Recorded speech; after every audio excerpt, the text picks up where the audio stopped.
podcast Satu Suro Activity bekerja sama dengan First Story.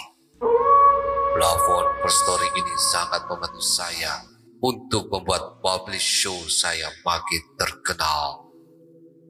Kalian perlu ketahui, ternyata platform Palugada ini sangat gampang sekali, keren, lengkap, dan yang pasti 100% gratis. First Story tidak hanya mempermudah untuk mengelola podcast. Dalam hal distribusi pun, First Story memiliki banyak jaringan, di antaranya Spotify, Apple Podcast, Noise, dan platform podcast lainnya. Podcastmu pun bisa monetisasi di First Story, menghasilkan keuntungan yang berlimpah. Tidak perlu berpikir lama, segera gunakan First Story dan bikin podcast kamu jadi terkenal. Gak pakai lama.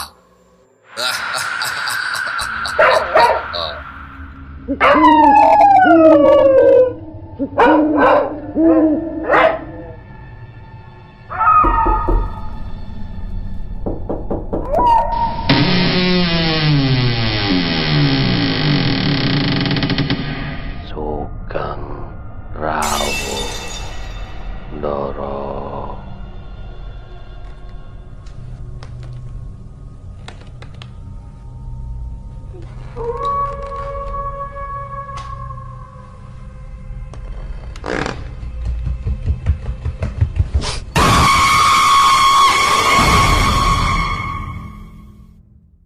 Satu Suro Activity. Assalamualaikum warahmatullahi wabarakatuh. Selamat malam. Rahayu, rahayu, rahayu. Para pendengar Satu Suro Activity. Saya, Panembahan Dr. Mistik. Berkendara dan pergi berlibur menggunakan transportasi umum sambil menikmati suasana perjalanan memiliki keasikan tersendiri. Tetapi bagaimana tanpa sepengetahuan kita jika kendaraan umum yang kita tumpangi itu ternyata ada sesuatu yang aneh dan tidak wajar?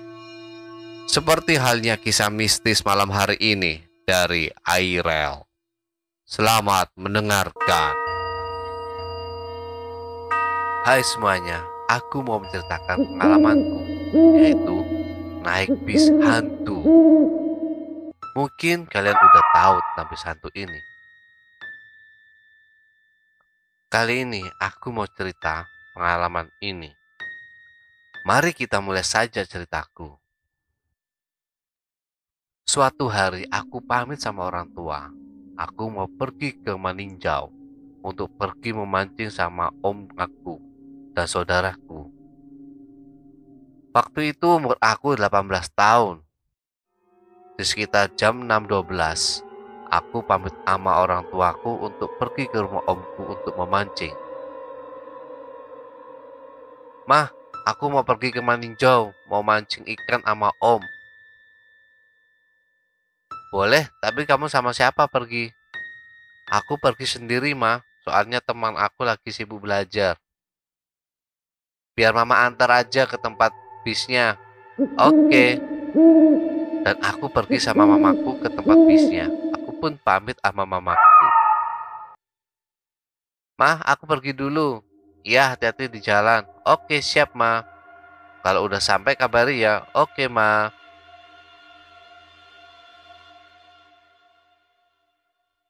Dan mamaku pergi sama papaku. Aku pun masuk ke dalam bis dan duduk di kursi di dalam bis. Di dalam bis itu hanya berisi 10 orang saja. Dan aku tiba-tiba ngerasa mau buang air kecil sebentar. Dan aku pergi buang air kecil sebentar. Dan aku kembali ke dalam bis dan duduk kembali. Dan di situ jam sudah menunjukkan 6:17. Akhirnya mobil pun berjalan. Aku membuka HP aku membuka messengerku dan SMS teman. Aku bilang sama temanku, nama temanku adalah Melati. Melati, aku pergi ke Maninjau dulu buat memancing ikan. Oke, kamu pergi sama siapa? Sendirian aja, teman-teman aku lagi sekolahan. Oke, hati-hatilah di jalan. Aku SMS di grup berbincang-bincang sama mereka. Dan pukul 6.25, mobilnya sudah hampir masuk ke lokan ke Maninjau. Dan aku lupa membawa minuman dan aku melihat ada minuman aqua gelas. Aku tanya lagi sama teman aku yang lainnya. Aku punya temanku yang namanya Yuri. Hai, kata aku kepada Yuri. Iya, ada apa? Yuri kata padaku. Yuri, bis emang ada nggak sediakan aqua gelas? Kataku kepada Yuri. Ada mungkin untuk penumpang dan kasih emot senyuman. Tapi di sini kadaluarsanya udah lewat, jawab aku kepada Yuri. Gak usah diminum kalau begitu, balas Yuri ke aku. Aku pun gak jadi minum air itu karena sudah kadaluarsa. Dan aku kembali chat Melati dan menanyakan dia udah makan atau belum. Melati, kamu udah makan? Kataku kepada Melati. Udah tadi, kalau kamu, jawab Melati. Udah kok tadi, tapi aku lupa bawa air, jawab aku ke Melati. Kok lupa bawanya? Kata Melati ke aku. Ya gimana lagi? Aku cepat-cepat tadi, kataku sama Melati. Emang di sana nggak ada minuman kayak aqua gelas? Jawab Melati ke aku. Ada sih, tapi udah kadaluarsa, jawab aku ke Melati. Di sana tanggal berapa kok udah kadaluarsa airnya? Tanya Melati kepada aku. Kadaluarsanya tanggal 12 Maret 2009, jawab aku ke Melati. Udah lama itu, jangan diminum. Kamu ada minum nggak? Jawab dia ke aku dengan emot risau. Enggak, untung aku lihat tadi, jawab aku kepada Melati. Sudah lama nggak tiba-tiba dikelokan. Aku pun mulai risau. Jam sudah menunjukkan jam 7:35. Aku pun mulai gemetar. Saat itu aku pun chat lagi ke Melati. Melati, gimana ini? Aku belum sampai-sampai ke Maninjau. Aku bilang sama Melati. Iya, kok belum sampai-sampai kamu? Jawabnya menggunakan emoticon risau lagi. Gak tahu, udah dari tadi loh, jawab aku ke Melati. Loncat aja dari busnya Ariel, jawab dia dan emot tertawa. Yang bener aja nih, dan emot muka datar. Dan aku pergi ke grup untuk minta bantuan. Mereka pun sama mengatakan sama kayak Melati, dan aku mulai gemetar saat muka penumpang tiba-tiba melihat aku dengan muka pucat. Tiba-tiba penumpang di belakang aku, menempuk bangku aku terus-menerus, dan dia bisikan pada aku. Penumpang yang menempuk bangkuku mengatakan, kamu sudah sampai ke tujuan kamu sekarang, kamu keluarlah, bisikan ke telinga aku.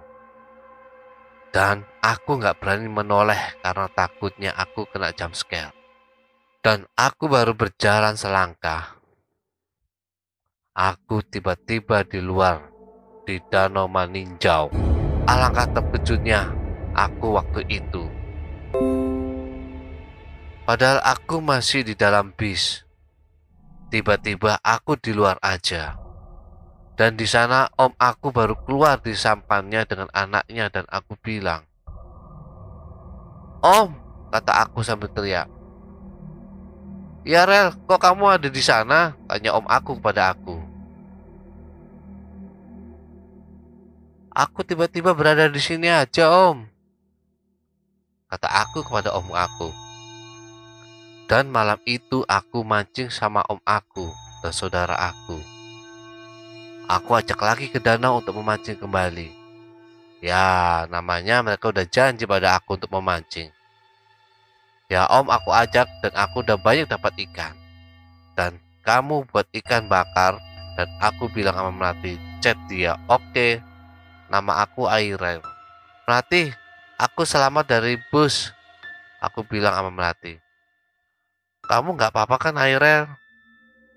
Tanya Melati pakai emot sedih. Ya, aku baik-baik aja. Syukurlah kalau kamu baik-baik aja.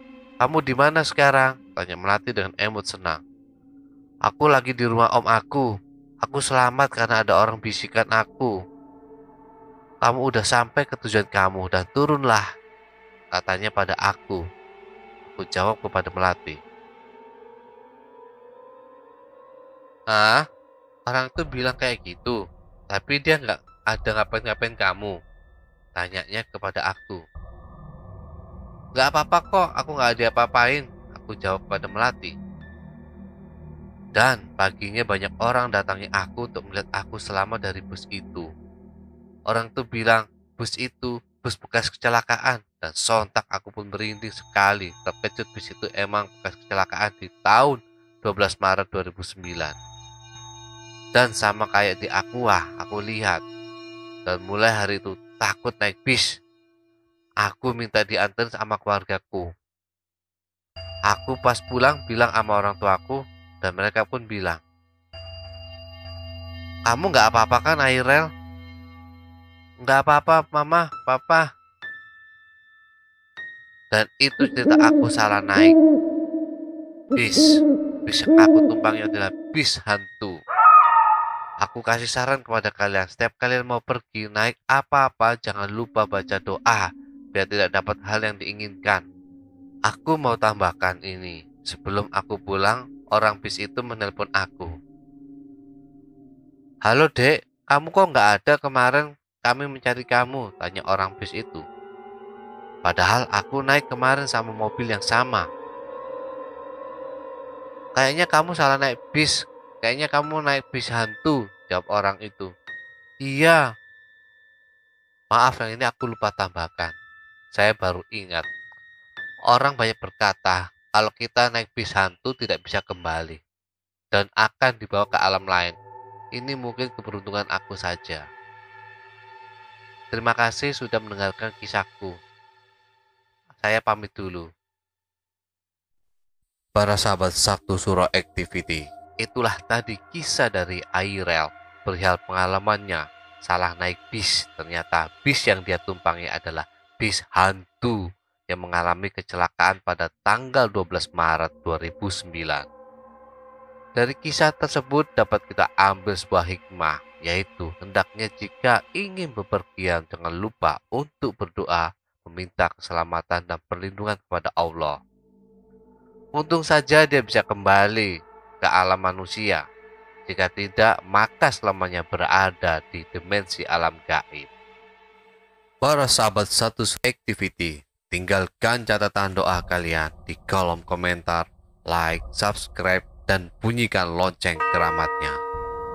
Para sahabat Satu Suro Activity, tetaplah iling lan waspodo. Assalamualaikum warahmatullahi wabarakatuh. Salam, salam, salam, rahayu, rahayu, rahayu.